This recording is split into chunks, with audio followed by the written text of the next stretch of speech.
another $300 million to make its maritime sector more sustainable. The funds will go towards the aim of reducing emissions by 2030 and supporting global green fuels development.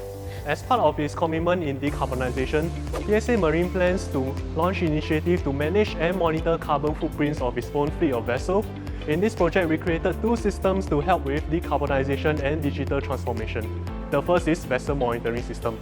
The Vessel Monitoring System is a full-suite solution designed to monitor carbon emission-related parameters for a marine vessel named GPO3. To explain the Vessel Monitoring System, we have Zhongling. As Wilson mentioned, monitoring carbon footprints are the key motivation behind this project. The data stored on the pilot launch serves as a key item of interest.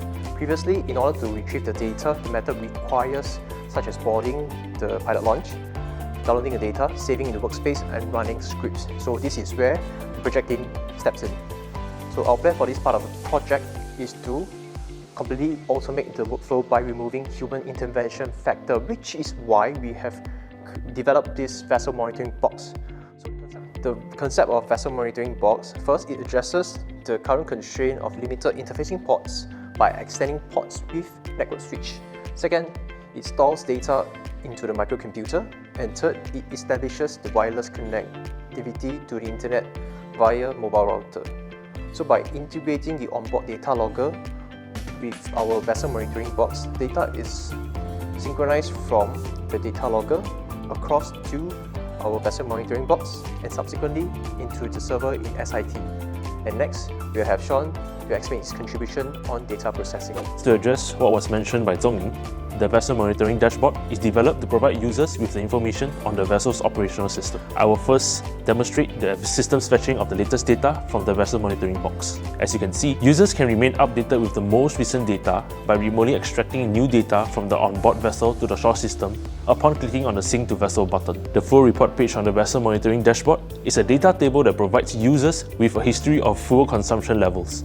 It monitors the fuel consumption levels of the vessel's main engines. The operational profile of the Vessel Monitoring Dashboard displays parameters such as power consumption, time spent, and distance travelled during operation.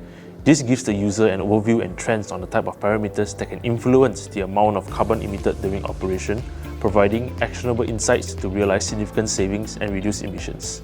The emission profile provides users with an overview of the emission levels of greenhouse gases, specifically the carbon dioxide, nitrogen oxide, and sulfur oxide during operation. Features of the emission profile include the displaying and updating of different data in sync in the form of graphs and displaying emission levels based on other parameters such as distance travelled and power consumption by the vessel during operation within a selected period of time.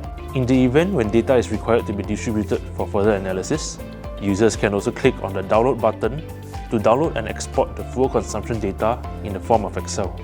With the Vessel Monitoring Dashboard, we have simplified the tedious computation process that was required to do data analysis to monitor carbon footprint. Back to Wilson. The second aspect of our project is about digitizing the base leader workflow. Base leader are operational staff who manage fleet deployment. Traditionally, the base leaders will rely on the fleet deployment board situated at the base office to monitor the fleet status. Communication means such as email, WhatsApp, and phone calls are used to communicate the status with personnel away from the base office. As such, we have produced a vessel management system. This system is an all-in-one platform that integrates all information related to the deployment of a vessel. It does more than data storage. It is a tool for managing work. To explain the vessel management system, here's Xiangwei. Thanks, Wilson. So the first feature that we're going to show is the data synchronization across two computers. Firstly, we'll create a new boat named WB14. So it's a test water boat under the op status.